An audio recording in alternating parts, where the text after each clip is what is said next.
বিসমিল্লাহির রহমানির রহিম। ভার্চুয়াল ক্লাসরুমের আজকের ক্লাসে আপনাদের সবাইকে স্বাগতম। আমরা আজকে চলে এসেছি গতি ম্যাথ সেশন 6 নিয়ে, অর্থাৎ ইতিপূর্বে আমরা আরও 5টা সেশন কমপ্লিট করে ফেলেছি। তো পর্যায়ক্রমে আমরা অঙ্কগুলো করতে থাকি। দেখি আমরা আজকে যে অঙ্কটা করব সেই অঙ্কটা কী বলতেছে। আমরা প্রথমে প্রশ্নটা পড়ব, তারপর কোশ্চেনটা অ্যানালিসিস করার চেষ্টা করব। তো চলো প্রথমে আমরা প্রশ্নটা পড়ে ফেলি। কী বলতেছে দেখি। 50 কেজি ভরের এক ব্যক্তি 950 কেজি ভরের একটা গাড়ি স্থির অবস্থান থেকে 10 সেকেন্ড সমবেগে চালালো। তারপর 10 মিনিট সমবেগে চালানোর পর ব্রেক চেপে 5 সেকেন্ড সময়ের মধ্যে গাড়ি থামালো। যাত্রা শুরুর 2 সেকেন্ড পর গাড়ির বেগ 4 মিটার পার সেকেন্ড হলে গাড়ি কর্তৃক অতিক্রান্ত মোট দূরত্ব কত? তাহলে কি বলছে, আমাদের যেই সেকশনটা দেওয়া আছে সেটা বলছে যাত্রা শুরুর 2 সেকেন্ড পর গাড়ির বেগ হয়েছে 4 মিটার পার সেকেন্ড। তো এই যে 2 সেকেন্ড পর তার গাড়ির বেগটা 4 মিটার পার সেকেন্ড হয়েছে এবং সেটা হয়েছে স্থির অবস্থান থেকে, এইটুকুকে কাজে লাগাইয়া আমরা বের করে ফেলব প্রথম যে সে 10 সেকেন্ড সম ত্বরণে চলছে সেই ত্বরণটা কত। তারপর সেই ত্বরণকে কাজে লাগাইয়া তার দূরত্বটা বের করব। তো আমরা একটু দেখি কিভাবে করব। ফার্স্ট আমরা ধরে নিলাম এটা হলো আমাদের এ বিন্দু, এইখানে সে স্থির অবস্থায় ছিল। তো এইখান থেকে বি বিন্দুতে সে 10 সেকেন্ডে আসছে। তো এই 10 সেকেন্ডের অতিক্রান্ত দূরত্ব কত এটা আমরা জানি না, এটা আমরা S1 হিসেবে রাখলাম, এটা আমরা বের করব। তো ফার্স্ট আমরা এইটুকু নিয়ে কাজ করি। তো এটা নিয়ে কাজ করার জন্য আমাদের অবশ্যই ত্বরণটা লাগবে, আর ত্বরণটা বের করার জন্য এই যে এই ইনফরমেশনগুলো দেওয়া আছে। তাহলে আমরা সলিউশনে যদি চলে যাই তাহলে আমরা এই সলিউশনটা খুব সহজেই বের করে ফেলতে পারি। আমরা লিখি ভি সমান ইউ প্লাস এফটি। তাহলে সে বেগ অর্জন করছে 4, চলছিল স্থির অবস্থান থেকে, তাহলে আদিবেগ 0। ত্বরণটা আমরা বের করব, 4 বেগ অর্জন করছে 2 সেকেন্ডে। তাহলে এখান থেকে কিন্তু আমরা তার ত্বরণের একটা মান পাই যাব, যার মান আসবে 2 মিটার পার সেকেন্ড। তাহলে এই যে আমরা 2 মিটার পার সেকেন্ড ত্বরণ পাইলাম, এই ত্বরণে সে গেছে কতটুকু দেখো, 10 সেকেন্ড সে সমাত্রণে চালায়। তাহলে এই যে আমরা 2 মিটার পার সেকেন্ড ত্বরণটা পেয়ে গেছি, এই ত্বরণটাকে কাজে লাগাইয়া আমরা 10 সেকেন্ডের অতিক্রান্ত দূরত্বটা প্রথমে বের করে ফেলব। তাহলে আমরা S1টাকে বের করে ফেলি। নাও S1 সমান UT plus half F T square. তাহলে তার আদিবেগ তো 0 ছিল, প্লাস হাফ এফ ত্বরণের মান পাইছি আমরা 2 টি স্কোয়ার। কতটুকু সময় সে সমত্বরণে চলছে বলা আছে 10 সেকেন্ড সমত্বরণে চলছে। তাহলে আমরা টি এর মান ব্যবহার করব 10 স্কোয়ার। তাহলে দেখি আমরা S1 এর মান কত চলে আসে। S1 এর মান পাবো, এটা তো 0 হয়ে যাবে, এইটুকু কারণ ক্যালকুলেশনে রাখবো না, এইটাও 2 বাদ। তাহলে আমরা খুব সহজভাবে করে ফেললাম, ক্যালকুলেটর ছাড়াই হয়ে গেল 100। তাহলে আমরা S1 এর মান পেয়ে গেলাম 100 মিটার। তারপর কি বলছে দেখো, এই যে এইখানে প্রশ্নতে দেখো কি বলছে, তারপর 10 মিনিট সমবেগে চালানোর পর ব্রেক চাপে। তাহলে আগে ব্রেক চাপার আগ পর্যন্ত আমরা করি। তাহলে ব্রেক চালানোর আগ পর্যন্ত সে 10 মিনিট সমবেগে চালাইছে। তাহলে এখানে আমাদের প্রথমে যেটা করতে হবে, আমরা আগে এই 10 সেকেন্ড যে সে সমত্বরণে চলছিল 10 সেকেন্ডের বেগটা বের করে ফেলতে হবে। তাহলে আমরা বের করে ফেলবো এই যে বি বিন্দুতে আসার পর তার বেগ কত হয়েছে। তারপরে এই বি বিন্দুতে আসার পর সে 10 মিনিট সমবেগে চলে সি বিন্দুতে আসবে। এখানে টাইম বলা আছে 10 মিনিট। তাহলে আমরা দেখি এইখানের বেগটা কত আসে, তারপরে আমরা লিখতে পারবো S ইকুয়াল টু ভিটি, সমবেগের সূত্র। তাহলে ফার্স্টে আমরা কি করব, 10 সেকেন্ড পর বেগটা বের করে ফেলবো। তাহলে এগেইন ভি সমান ইউ প্লাস এফটি। তাহলে আদিবেগ ছিল 0, ত্বরণ ছিল 2, চলছে 10 সেকেন্ড। তাহলে আমরা বেগ পেয়ে যাব 20 মিটার পার সেকেন্ড। তাহলে আমরা কিন্তু এই যে বি বিন্দুতে আসার পর তার বেগ কত হলো সেটা জেনে গেছি। এখন বি থেকে সিতে 10 মিনিট সে যাবে সমবেগে। তাহলে এটাকে আমরা যদি S2 হিসেবে ডিক্লেয়ার করি, তাহলে এই S2 আমাকে এখন বের করতে হবে। তাহলে আমরা এখন S2 বের করি। নাও S ইকুয়াল ভিটি, আমাদের সমবেগের ফর্মুলা। তাহলে এইখানে বেগের মান আমরা পাইছি কত, 20। এইখানে টি এর মান কত, টি এর মানটা আসবে সে কতটুকু সময় সমবেগে চলছে। বলছে যে এই যে তারপর 10 মিনিট সমবেগে চালানোর পর, তাহলে টাইমটা আমাদের এখানে 10 মিনিট। তাহলে এই হলো আমাদের 10, এটা আছে মিনিট, 60 দ্বারা গুণ করে আমরা বানিয়ে ফেললাম এটাকে সেকেন্ড। তাহলে দেখি এইখানে আমাদের ডাটাটা কত আসে, 6 দুগুণে 12, 3টা 0, তাহলে এত মিটার। তাহলে আশা করি এটাও তোমরা বুঝে গেছো, আমরা S2 বের করে ফেলছি। এখন আমাদের আরও একটু কাজ আছে। কী বলছে দেখো, এবার আমরা এইটুকু করে ফেলছি, কিন্তু এখন বলছে ব্রেক চেপে 5 সেকেন্ড সময়ের মধ্যে গাড়িটি থামানো হলো। তাহলে এইখানে যদি বেগের মান আমাদের কত হয়েছিল 20, এখানে যদি বেগের মান 20 হয়, সে যদি এই রাস্তাটা সমবেগে চলে, তাহলে এইখানে আসার পর তার বেগ কত আসবে, নিঃসন্দেহে 20। তাহলে এই বেগটাকে আমরা 20 এর জন্য 0 ধরলাম, সরি সি বিন্দুর জন্য, তাহলে সে তো আরও যাবে। আমরা ধরে নিলাম সে ফাইনালে ডি বিন্দুতে আসবে এবং এই দূরত্ব হবে S3। তাহলে এখন তো বেগ চেপে তাকে থামাই দিয়েছে, তাহলে তার শেষ বেগ আসবে কত, 0। এখন সিডি অংশের জন্য অর্থাৎ S3 এর ক্ষেত্রে আদি বেগ 20, শেষ বেগ 0।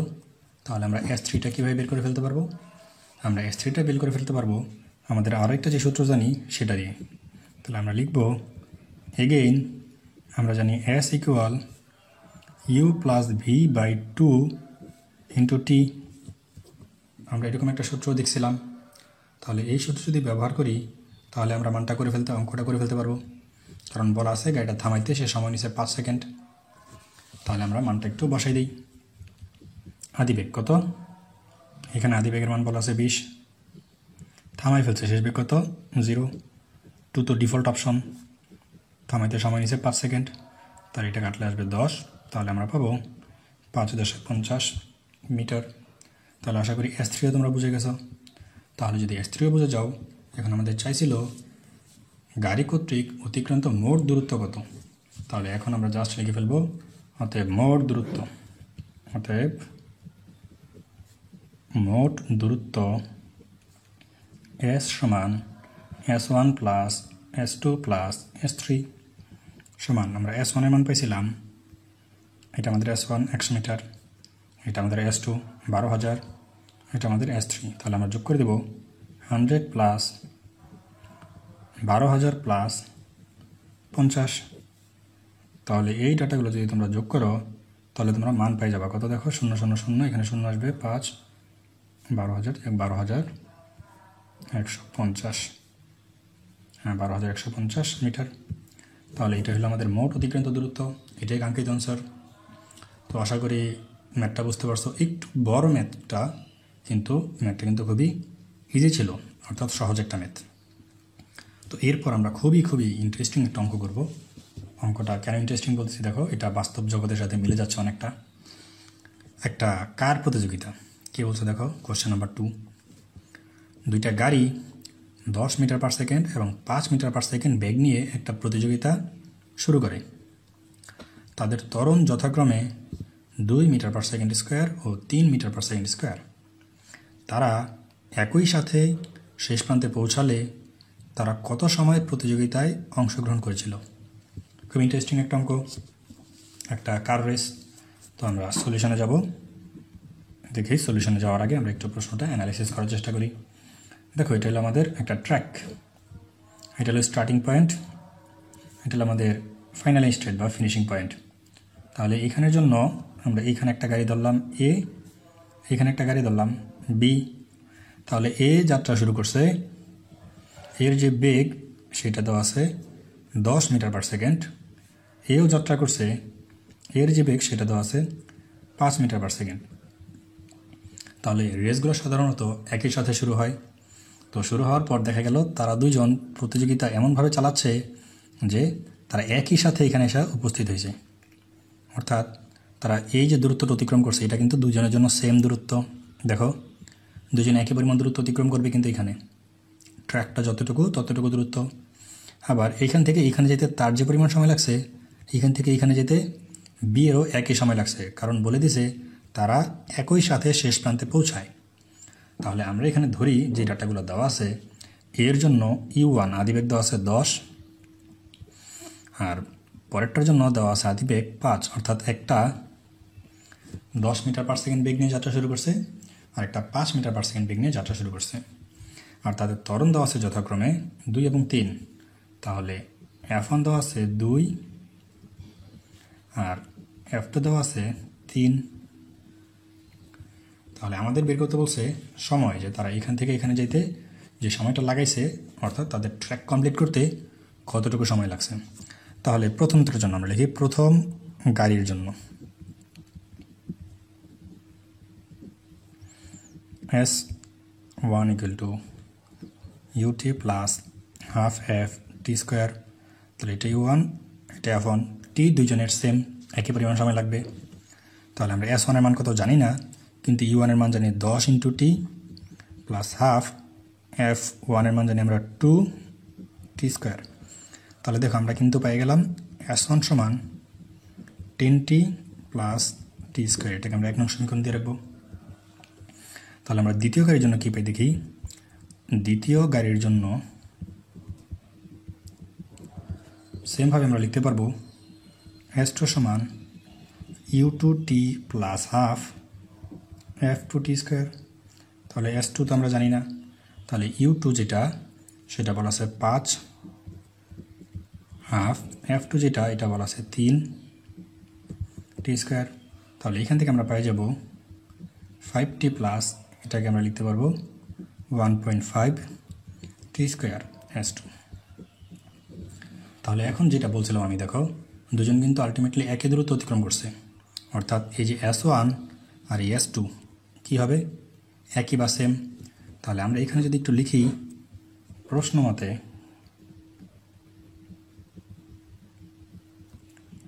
S1 সমান S2, তাহলে আমরা জাস্ট S1 এবং S2 এর মান যদি বসাই দিই তাহলে আমরা কী পাবো, S1 এর মান আছে 10t প্লাস টি স্কোয়ার, S2 এর মান আছে 5t প্লাস 1.5 টি স্কোয়ার। তো আমরা যদি এটি পাশে নিয়ে আসি, যোগ বিয়োগ যদি করো জাস্ট সাজাও গুছাও তাহলে চলে আসবে 5t সমান 0.5 টি স্কোয়ার। এটি পাশে নিয়ে আসলাম আর এটি পাশে নিয়ে গেলাম, তাহলে আমাদের একটা টি বাদ চলে যাবে।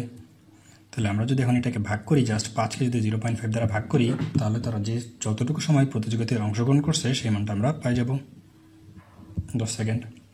অর্থাৎ তারা উভয়ই প্রতিযোগিতায় অংশগ্রহণ করতে যে সময়টা ব্যয় করছে সেই সময়টা ছিল আমাদের 10 সেকেন্ড। আশা করি অঙ্কটা তোমরা বুঝতে পারছো। যদি কোনো জায়গায় বুঝতে সমস্যা থাকে অবশ্যই আমাকে নক করবে। আজকের অঙ্ক দুটো কিন্তু খুবই ইন্টারেস্টিং অঙ্ক ছিল। তো আশা করি তোমরা বুঝতে পারছো, না বুঝতে পারলে কমেন্টে আমাকে জানাবে, আমি তোমাদের সমস্যাগুলো সমাধান করে দেওয়ার চেষ্টা করব। আমরা নেক্সট লেকচারে আরও ইন্টারেস্টিং কয়েকটা অঙ্ক নিয়ে আসবো। তো দেখা হচ্ছে আমাদের নেক্সট ক্লাসে। ততক্ষণ পর্যন্ত সবার জন্য থাকলো শুভকামনা। আল্লাহ হাফেজ।